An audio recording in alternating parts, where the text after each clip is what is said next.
Every day, I take the bus. I wake up, get ready, ride my bike to the bus stop, and take the bus to Fanshawe.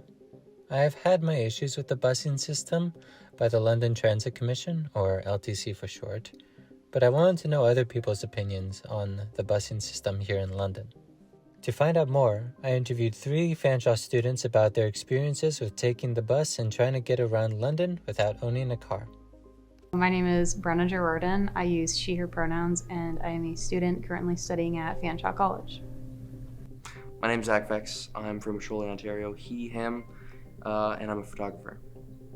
My name is Lucas Van Hastrecht. My pronouns are he, him, and I'm a student at Fanshawe College.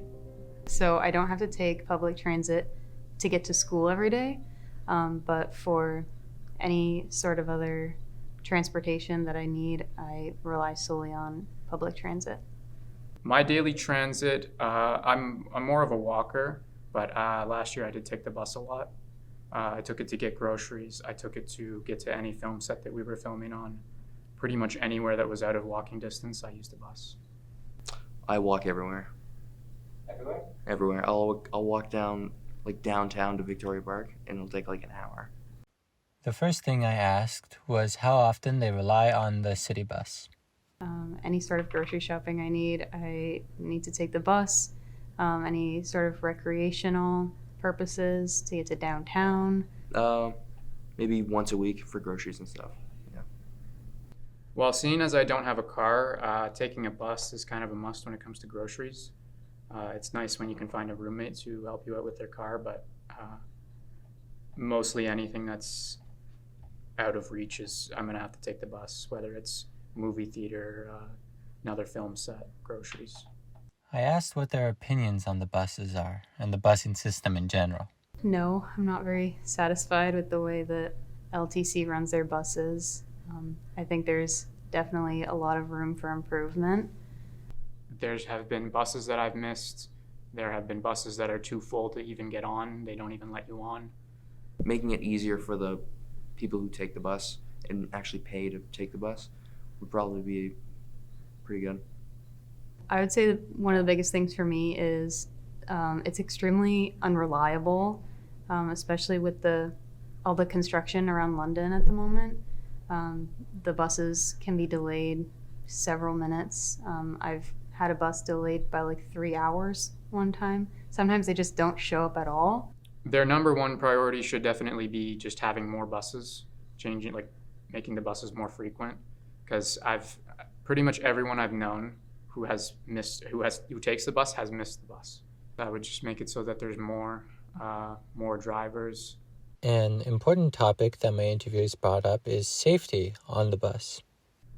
I would say that maybe some better training for the drivers. There have been a couple buses I've been on that have come quite close to collisions, which, can't be fun for anyone riding the bus.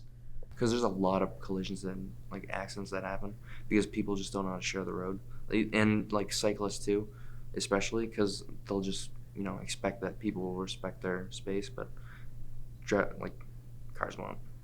Also, safety on the bus is a big concern of mine. As a woman who has to take the bus alone every time, pretty much, I've had a lot of really negative experiences, and bus drivers don't really seem to either notice or do much about it. So I think implementing more safety so everyone feels safer is definitely something that needs to be improved on. Safety isn't only an issue on the bus. If you can see behind me, there is a bus stop right here that has very little clearance for somebody to stand on. There's also extremely close to oncoming traffic. I wanted to know their opinions on the cost of the bus fare, whether it was too expensive or not. Definitely making it cheaper. It's a real drain on the funds. If I didn't have a bus pass through Fanshawe, there's absolutely no way that I would be able to afford to get around London. A lot of people rely on the bus system because they can't afford a car. Finally, I asked if they had any ideas on improving the bus system. So this summer, I traveled to Australia, and my only source of transportation while I was there was public transit. And it was a very, very different experience from what it is here. And there's a couple things that they implement that I think would be very beneficial for London. So, for example, they charge people based on how far they travel, not per trip.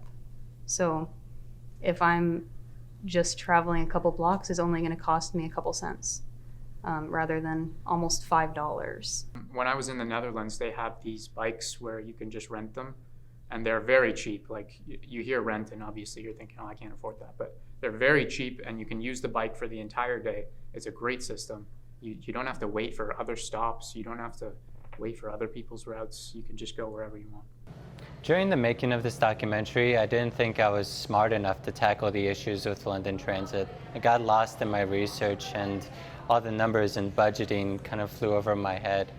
But then once I was doing the interviews with Brenna, Lucas, and Zach, I realized that the issues they raised were still important ones, and these issues should still be voiced. I realized what this documentary was for, raising our voices against the issues, against the LTC, and hoping that they will make improvements during the future. Thank you for watching.